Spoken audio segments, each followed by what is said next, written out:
Well, good afternoon again. Cool, it's blowing holy out here today. I think it's going to dry up and it's going to be all right the next few days. Stay in, stay safe, and let's hope everything is all right. This is another little Herbert Lean story. I'm called them Revival. There was a great revival going on down our little church with special services every night for the week. The place was packed, setting up in the windows like strands of onions they was, and a handsome bit of singing. Father and me was there every night, and you had to be early to get a good seat. Richard Henry was out the door handing out books. Already there was a different feeling. Everybody was speaking to each other that hadn't spoken for years. There was two sisters that lived apart and hadn't opened their mouths to each other for over 20 years. One was in the bed sick, but the other had been to the meetings and thought now is the time to show a changed spirit. So she visited her sister and went to her bedside saying how sorry she was her dear sister was so ill. "'Tis very good and kind of you to come to see me," was the reply, "but mind, if I get better, everything must be as the same as before." Jan and Ear, who was always the first up in the pub as soon 'twas opened, hadn't been missed the place for the week. Up in the front seat he was, leading the singing with his missus sitting alongside of him. Afore the revival, she said he was never on. She almost forgot what he'd looked like. Old Tamsy, who had been a bellier since the chapel had been built, and nearly everybody had forgot, now had callers every day with flowers and something to eat. Had to send for the doctor, they did.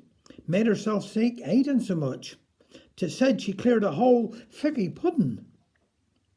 Now Mrs. James, who live up Churchtown, went into Mrs. Trisglown's next door and asked, "Hadn't he been down to the chapel yet and heard the new preacher? He's some handsome. Goes on doey good.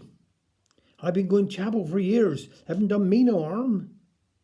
I can't do it, 'cause Friday I'd have bathed them all. What is to be done I will do. So get us ready and I'll be here by 7 o'clock. Sure enough, 7 o'clock, in comes Mrs. James with a clean apron under her arm, and off goes Mrs. Treglown with the remark, "First night I've been out for 2 years. Well, so long." About 10 o'clock she returned, singing as she come up the garden path, "Who will be the next?" As she opened the door, she saw all the children was up in bed, supper laid on the table, and the kettle singing on the slab. "This is proper, all the work done, and I've had a lovely time. But how did he get on with the children?" "Well, I bathed them all and put them to bed, but I had some job with the ginger one." "Ginger one? I haven't got no ginger one." "Yes, you have. Come on up and I'll show us." When they got upstairs and the culprit was pointed out, Mrs. Treglown exclaimed, "Oh, Lord, you bathed and put Father to bed." This is just a little poem about Como. There is a country in the west, the dear old land of Como. It is the land that we love best, our homeland, Joyland, Como. The land of fish, copper tin, the land of glorious beauty, of cliffs and skies and seas that win the hearts of all in Como. Our forebears loved their countryside, the sea-girt land of Como. The sons are scattered far and wide, but home does still mean Como. Its flowers, birds, its values of rest are things of wondrous beauty. They are the bestest of the best to all the sons of Como.